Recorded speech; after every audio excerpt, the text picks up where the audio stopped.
Banking খাতে সংস্কারের জন্য ব্যাংক মালিকদের সাথে আলোচনা করা হবে। তাই ক্ষুদ্র ও মাঝারি শিল্পে ঋণ বিতরণ বাড়ানো সহ ব্যাংকিং খাতে সুশাসন প্রতিষ্ঠার তাগিদ দিলেন অর্থ ও বাণিজ্য উপদেষ্টা ডক্টর সালেহ উদ্দিন আহমেদ।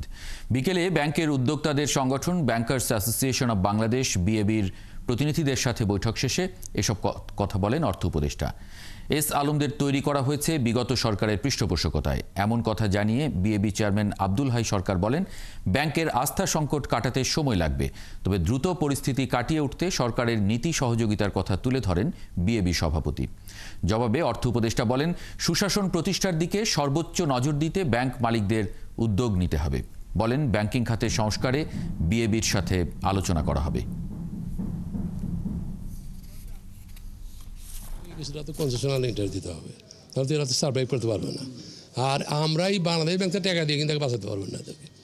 ওনাকে আমরা আবেদন করলাম যে আপনি একটু ইন্টারন্যাশনাল ফাইন্যান্স কর্পোরেশন, তারপর আইএফসি, এটা হলো Asian development bank, world bank, IMF, এদের কাছে একটা যদি প্যাকেজ দেওয়া যায় এই 8-9টা ব্যাংক বাঁচানোর জন্য, ওই সবচেয়ে বেস্ট ওয়ে হবে টু রেস্কিউ দিস ব্যাংকস। যদি আপনি টাকা না রাখেন, ব্যাংক শেষ, আমি লোন দিতে পারবো না তখন, তাহলে ব্যাংক বাঁচবে কেমনি? ব্যাংক টাকা কই থেকে আসবে? টাকার সোর্স তো ডিপোজিটর। আমরা ব্যাংকের পয়সা বোর্ডে বসতে পারি, কিন্তু আমার টাকা না, তো আমরা কয় টাকা আছে? ওরা চাচ্ছে যে সংস্কার যে হবে ব্যাংকিং সেক্টরে, ওটার সাথে ওনারা যেন তাদের মতামতের প্রতিফলনটা ঘটে, সেটা আমরা বলছি করব। আর আমি তাদেরকে রিকোয়েস্ট করেছি যে এই সময়টায়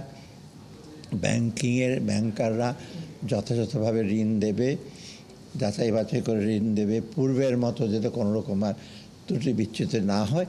আর তারপরে আমি একটা বলছি অন্তর্ভুক্তিমূলক ঋণ, মানে ছোট মিডিয়াম এন্টারপ্রাইজ, যারা অনেক সময় ব্যাংকিং সেক্টর থেকে ঠিক যথাযথভাবে ঋণ পায় না, সেটাকে করার জন্য।